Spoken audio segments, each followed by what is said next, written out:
এক বনে এক সিংহ বাস করত। একদিন সে সারা বন ঘুরে বেড়ালো, কিন্তু সে একটি পশু শিকার করতে পারলো না।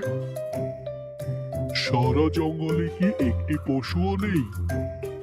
শিকার খুঁজতে খুঁজতে তো আমি হয়রান হয়ে গেলাম, একটা শিকারও খুঁজে পেলাম না।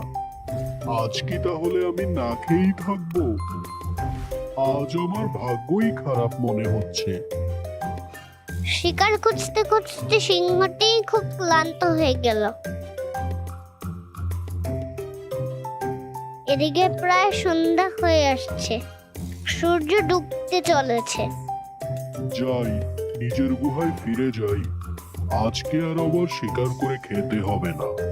আজ আমার ভাগ্যই খারাপ। সিংহটি যখন নিজের গুহায় ফিরছিল, তখন সে আরেকটা গুহা দেখতে পায়। গুহা দেখে সে মনে মনে ভাবলো, একবার ওই গুহার মধ্যে গিয়ে দেখি, যদি কোনো শিকার পেয়ে যাই। সিংহটি যখন গুহার মধ্যে প্রবেশ করলো, তখন দেখলো গুহাটি ফাঁকা। খালি গুহা দেখে সিংহটির মন খারাপ হয়ে গেল। হঠাৎ তার মাথায় একটি বুদ্ধি আসলো। সে ভাবতে লাগলো, এই গুহায় যে প্রাণীটি থাকে সে সন্ধ্যা হলে নিশ্চয়ই গুহায় ফিরে আসবে। আমি বরং লুকিয়ে থাকি, প্রাণীটি যখন আসবে আমি পরিশ্রম ছাড়াই তাকে ধরে মজা করে খাবো। এই ভেবে সিংহটি গুহার মধ্যে নিজেকে লুকিয়ে রাখলো।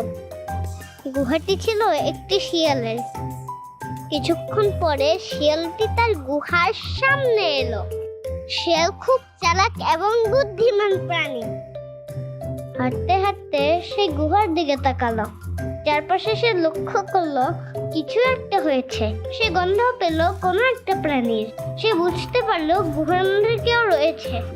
সন্ধ্যাবেলার অল্প আলোতেও শিয়ালটি মাটিতে কিছু চিহ্ন দেখতে পেল। শিয়াল অবাক হয়ে বলে উঠলো, আরে, এটা তো সিংহের পায়ের ছাপ। এই পায়ের ছাপ শুধু গুহার ভেতরেই গিয়েছে, কিন্তু কোনো পায়ের ছাপ গুহা থেকে বাইরে বেরিয়ে আসেনি। তার মানে সিংহটি এখনো গুহার মধ্যেই আছে। আমি ভেতরে গেলেই সে আমাকে শিকার করে মেরে ফেলবে আর মজা করে খাবে। আমি যদি দেরি করে আসতাম তাহলে রাতের আধারে এই পায়ের ছাপ দেখতে পেতাম না। আর যখনই আমি গুহার মধ্যে ঢুকতাম আমি সিংহের হাতে মারা পড়তাম। ভাগ্য ভালো যে আজকে আমি আগে চলে এসেছি, তাই তো আমি সন্ধ্যার অল্প আলোতে পায়ের ছাপগুলো দেখতে পেয়েছি। শিয়াল একটি চালাকি করলো। সে হঠাৎ বলে উঠলো, হে গুহা, হে গুহা। এই বলে সে কিছুক্ষণ চুপ করে থাকলো। আবার সে বলে উঠলো, হে গুহা, হে গুহা, আজ চুপ করে আছো কেন? প্রতিদিন আমি যখন তোমাকে ডাকি তুমি আমাকে এই বলে অভিবাদন জানাও যে স্বাগত বন্ধু। আজ দিনটি তোমার কেমন ছিল? গুহার মধ্যে লুকিয়ে থাকা সিংহ ভাবলো, আমার মনে হয় প্রতিদিন গুহা এ কথাগুলো দিয়ে শিয়ালকে স্বাগত জানায়। আজ আমি গুহাতে থাকায় গুহা মনে হয় ভয়ে তাকে স্বাগত জানাচ্ছে না। আজ আমাকেই গুহার পরিবর্তে কথা বলতে হবে। শিয়াল আবার বলে উঠলো। হে গুহা, হে গুহা। সিংহ তখন মধুর স্বরে বলে উঠলো, স্বাগত বন্ধু, দিনটা কেমন ছিল?